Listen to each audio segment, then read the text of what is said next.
This is number 6 in Essential Elements, Book 1, Jumping Jacks.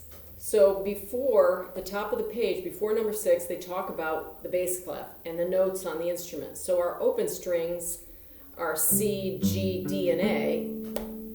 But here in the book, they're talking about the lines on the staff.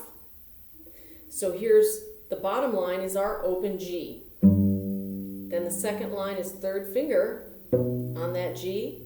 Then open D. Then an F, which is second finger on our D string. Good. And then our open A. And then the spaces are different. They're all fingered. None of the spaces are open strings. So if you see a space, you know you have to put your finger down. So the first on this yellow section up at the top is fourth finger on the C string. 4, then you move over to 1 on the G, 4 on the G, 1 on the D, 4 on the G, and 1 on the A.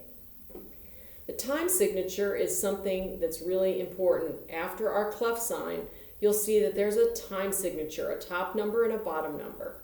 Time signature in a lot of the first part of Essential Elements is 4/4.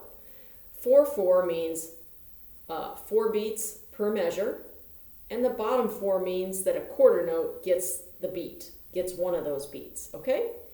It tells us how many beats are in each measure and what kind of note gets that beat.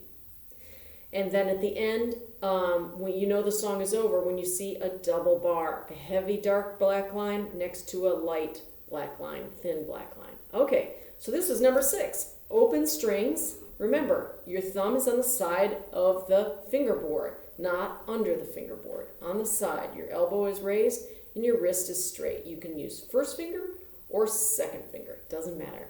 Here we go, 1, 2, 3, 4. Rest.